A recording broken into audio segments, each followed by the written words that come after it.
जरूरी सूचना है आप सभी स्टूडेंट्स के लिए। स्टडी फॉर सिविल सर्विसेज का Android app Google play store में आ चुका है, उसको प्लीज तुरंत इंस्टॉल कर लीजिए। और अगर आप स्टडी फॉर सिविल सर्विसेज के सिर्फ ऐप से कोई भी कोर्स, कोई भी पीडीएफ परचेस करते हैं तो उसमें अप्लाई कूपन, अगर आप ज्ञान सर जो है आप उसमें अप्लाई करते हैं, ये कूपन कोड है, तो उसमें 20% फीस तुरंत माफ हो जाएगी। मतलब 20% डिस्काउंट तुरंत उसमें लग जाएगा। ज्ञान सर लिखना है, नॉर्मली ज्ञान सर, स्मॉल लेटर में है सब कुछ, कोई स्पेस नहीं, कोई कॉलम नहीं, सिर्फ ज्ञान सर, GYANSIR। इस तरह से अगर कूपन कोड लगाते हैं आप ऐप में बाई करने से पहले, जो अप्लाई कूपन वाले में आता है, तो 20% का डिस्काउंट तुरंत मिलेगा। वीडियो देखिए। दोस्तों एक बार फिर से आपका स्वागत है सी सेट प्रिपरेशन के इस यूट्यूब चैनल पर। फ्रेंड्स, आज की इस वीडियो में हम लोग यूपीपीसीएस प्री 2024 के लिए सी सेट के एक महत्वपूर्ण बिंदु इंटरपर्सनल स्किल के एक क्लास को और आगे बढ़ाएंगे। इससे पहले की वीडियोस अगर आपने नहीं देखी तो आप प्ले लिस्ट में जाकर ज़रूर देखिएगा। यह क्लास सभी प्रकार के स्टेट पीसीएस एग्जाम के लिए अत्यंत महत्वपूर्ण है। तो चलिए शुरू करते हैं आज के इस इंटरेस्टिंग सेशन को। इससे पहले आप वीडियो को लाइक ज़रूर कर दीजिएगा, और अगर आपने अभी तक चैनल को सब्सक्राइब नहीं किया तो सब्सक्राइब करना ना भूलिएगा, ठीक। और अगर आप टीम के पेड कोर्सेज से जुड़ना चाहते हैं पीसीएस के कंप्लीट प्रिपरेशन के लिए, तो आप इन दिए गए नंबर पर कॉल या व्हाट्सअप करके टीम के पेड कोर्स से जुड़ने की प्रक्रिया समझ सकते हैं। इसके अतिरिक्त ये ज्ञान सर का व्हाट्सअप नंबर है, आप यहाँ से व्हाट्सएप के माध्यम से भी जानकारी प्राप्त कर सकते हैं। और प्ले स्टोर से स्टडी फॉर सिविल सर्विसेज का एप्लीकेशन इंस्टॉल करना ना भूलेगा दोस्तों। चलिए अब बढ़ते हैं आगे अपने क्लास की ओर। देखिए यहाँ पर दिया गया सबसे पहले पहला पॉइंट है कि किसी ने एक आरटीआई के तहत जानकारी मांगी है। मान के चलिए आप एक अधिकारी हैं और आपसे क्या किया गया कि आरटीआई के तहत कोई जानकारी मांगी गई है, और आपको लगता है कि इस जानकारी को सार्वजनिक किया गया तो आपके कार्यालय की छवि खराब होगी, तो ऐसी जानकारी सार्वजनिक नहीं की जानी चाहिए। देखिए यहाँ पे ये बताया जा रहा है कि कोई भी जानकारी जिससे अगर आपको लग रहा है कि कार्यालय की छवि खराब होने वाली है तो उस जानकारी को आप सार्वजनिक नहीं करेंगे, परंतु आरटीआई में मांगी गई सभी उचित जानकारी तुरंत देंगे। देखिए जो ऐसा पार्ट है जिससे पता चलेगा कि इस ऑफिस की, इस कार्यालय की छवि खराब होगी, विभाग की छवि खराब होगी, आप उसे रोकेंगे, बाकी और जितनी जानकारी आप उसे तुरंत प्रदान करेंगे। दूसरा पॉइंट यहाँ पर दिया, यदि सड़क पर चलते हुए आपको रुपयों से भरा बटुआ प्राप्त होता है, आप सड़क पर चल रहे हैं, आपको पैसे से भरा एक बटुआ मतलब पर्स मिलता है, और भले ही आपको अपना परीक्षा शुल्क शीघ्र जमा करवाने हेतु धन की आवश्यकता हो, तो इस स्थिति में बटुए के मालिक को ढूंढने का प्रयास करना सर्वाधिक उचित होगा। देखिए यहाँ पे एक कंडीशन बताया जा रहा है कि आपको अपना फीस जमा करना है, मतलब जो शुल्क है ये तुरंत जमा करना है ना।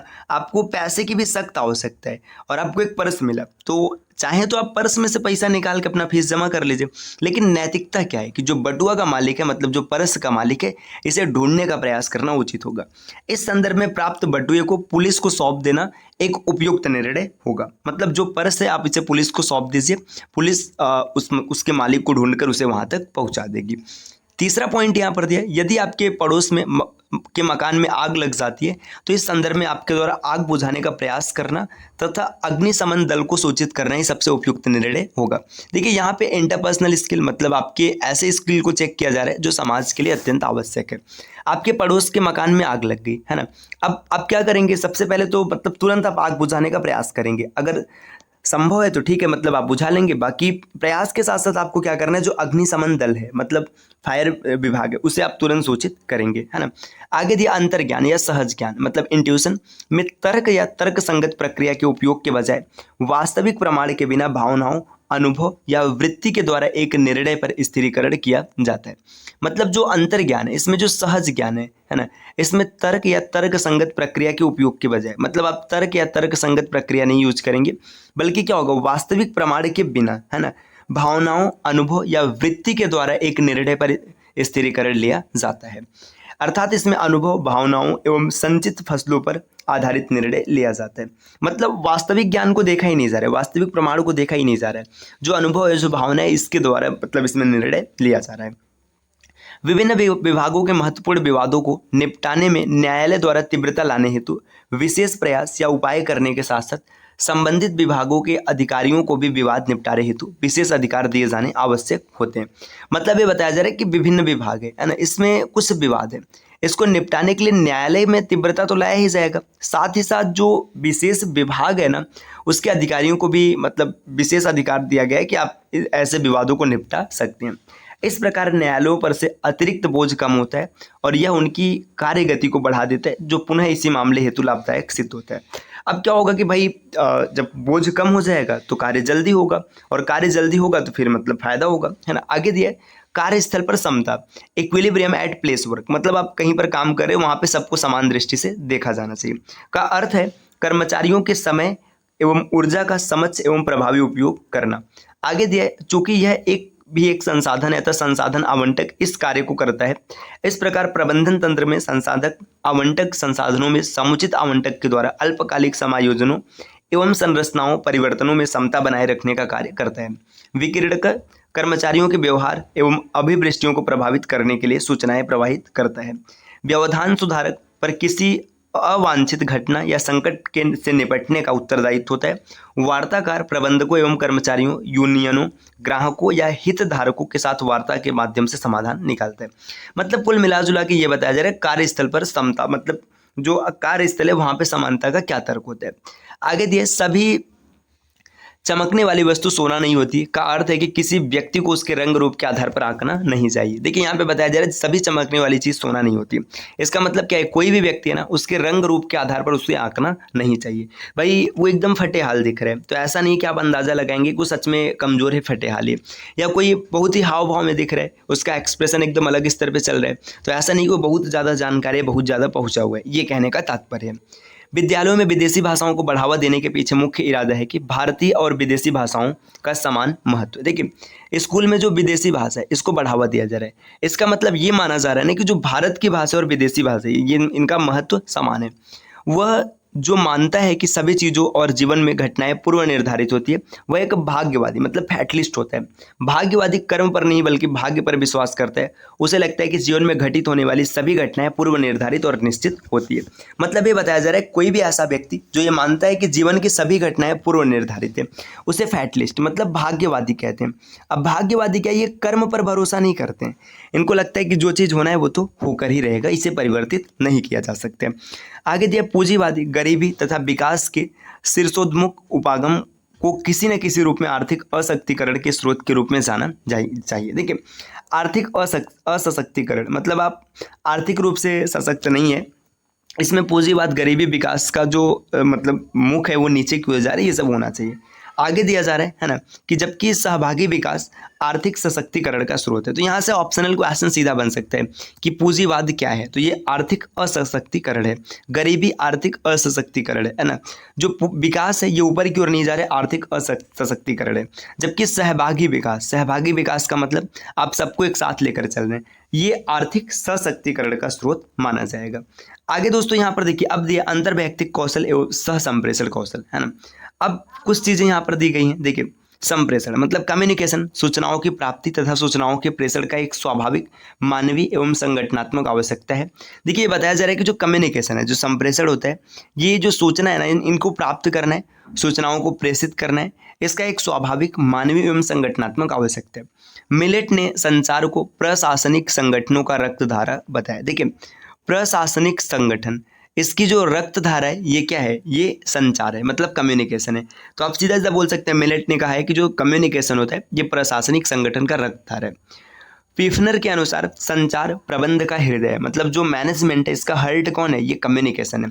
तो आप सीधा सीधा बोल सकते हैं communication is the hurt of management. आगे दिया जा रहा है जॉर्ज और टेरी ने संचार के बारे में क्या बताया, संचार संगठनात्मक कार्यों और प्रबंधकीय कार्यों के लिए चिकनाई का कार्य करता है। तो आप यहाँ से सीधा सीधा चीज़ें याद रख सकते हैं, पेपर में डायरेक्ट क्वेश्चन बन सकता है कि किसने क्या कहा है संचार के बारे में। देखिए संचार के बारे में मिलेट ने कहा है कि ये रक्तधारा है, मतलब ऐसे समझिए ना, ऐसे देखिए मिलेट, आप ये मान लीजिए ना कि मिलेट खाने से ब्लड बढ़ेगा, है ना, एक छोटा सा ट्रिक है ना, मिलेट खाने से ब्लड बढ़ेगा, ठीक, मान लो भले ही नहीं होता है, ऐसे मैंने लिख लिया है ना, मिलेट खाने से ब्लड बढ़ेगा, ठीक। अब देखिए जब आपने ऐसे लिख दिया तो आप मिलेट और ब्लड, है ना, ब्लड मतलब रक्त, तो आपको पता चल जाएगा कि जो संचार है ये प्रबंधन का क्या है, ये सीधी सी बात है प्रबंधन का रक्तधार है। इसके बाद देखिए पीफनर, है ना, अब यहाँ पे सीधा सीधा लिख सकते हैं पीफनर ने प्रबंधक को हर्ट दे दिया, है ना, बस ये दूसरा हो गया। मतलब किसी भी तरीके से आपको याद होना चाहिए पीफनर, या फिर जो भी मतलब पीफनर का हर्ट, मतलब कैसे भी आप याद कर लो, ठीक। तो प्रबंध का संबंध हृदय से, ये किसने कहा, पीपनर ने कहा है ना। बाकी इसके बाद चिकनाई की बात करेंगे तो जॉर्ज और टेरी चिकने हैं, तो आप आसानी से क्लियर कर लेंगे कि भाई ये चिकनाई का काम कर रहे हैं। अब यहाँ पर दिए स्थूल रूप से संचार के कार्य। अब संचार के कार्य क्या क्या होते हैं, सूचना, अभिप्रेरणा, भावनात्मक अभिव्यक्ति और नियंत्रण, ये संचार के चार कार्य हैं, है ना। संचार के तत्व की बात करेंगे, ठीक है। संचार में कौन कौन है, सबसे पहले एक सेंडर होगा जो मैसेज को भेजेगा, तो इसे सूचना दाता या संप्रेषक कहते हैं। सूचना या जानकारी, जो मैसेज होगा, सूचना का माध्यम या विधि मतलब मीडियम आएगा, सूचना प्राप्त करता इसे रिसीवर कहेंगे, और प्रत्युत्तर या वांछित प्रक्रिया मतलब फीडबैक कहेंगे। तो देखिए यहाँ पे कौन कौन होगा, सबसे पहले सेंडर होगा, सेंडर मैसेज को सेंड करेगा, फिर यहाँ से मीडियम के पास जाएगा, फिर इसके बाद रिसीवर आएगा और इसके बाद फीडबैक आएगा। तो ये इतनी चीज़ें होती है, मतलब सेंडर, मैसेज, मीडियम, रिसीवर और फीडबैक। तो ये क्रम याद रखना है, कई बार क्वेश्चन बना हुआ है जहाँ पे आपको क्रम पूछा जाता है। अब आगे यहाँ पर दिया गया संचार के प्रकार माध्यम के आधार पर। तो देखिए माध्यम के आधार पर संचार कितने प्रकार का है, देखिए यहाँ पे बोला जा रहा है मौखिक संचार। मौखिक संचार मतलब बोलने व सुनने की विधि। मौखिक वार्तालाप कई बार एक तरफा, कई बार द्विमार्गी होता है। जैसे देखिए रेडियो, फिल्म, टेलीविजन, टेलीफोन, वार्तालाप, सम्मेलन, साक्षात्कार, ये मौखिक संप्रेषण है ना, यह संचार है। आगे लिखित संचार, मतलब ये लिखित या मुद्रित होता है। जैसे पुस्तक है, पत्र पत्रिका है, पोस्टर है, होर्डिंग्स है, साइन बोर्ड है, बुलेटिन है, आदेश पत्र है, नियमावली, चार्ट पत्र, ये सब क्या होते हैं, लिखित होते हैं। आगे है प्रतीकात्मक, मतलब सिंबॉलिक, है ना, जैसे इशारे या प्रतीक। अब ऐसे समझिए ना, जैसे आप एक सिग्नल दिख रहे हैं, है ना।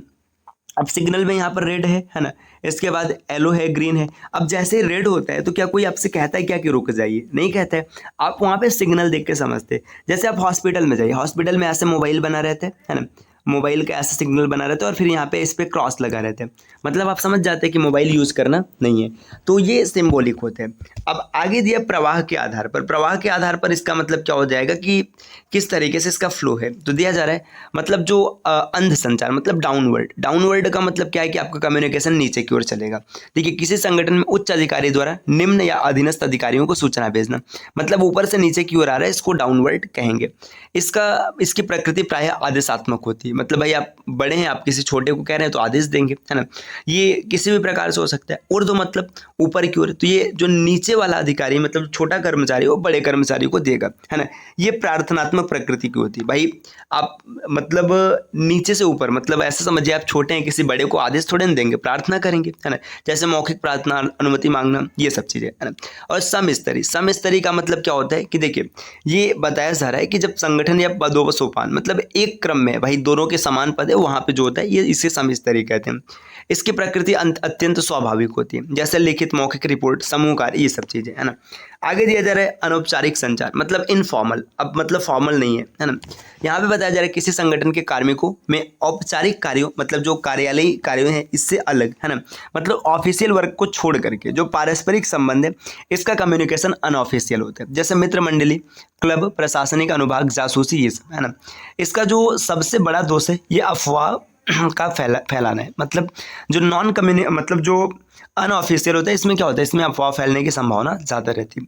अब यहाँ पर दिया जा रहा है, देखिए अफवाह का फार्मूला दिया। अफवाह मतलब र्यूमर क्या होता है, जो इंपॉर्टेंस है ना, एक अधिक अर्थ हो जाएगा और यहाँ पे समालोचना। तो आप आसानी से लिख सकते हैं rumour is equal to I/A/C, है ना। ये फार्मूला र्यूमर का होता है ना।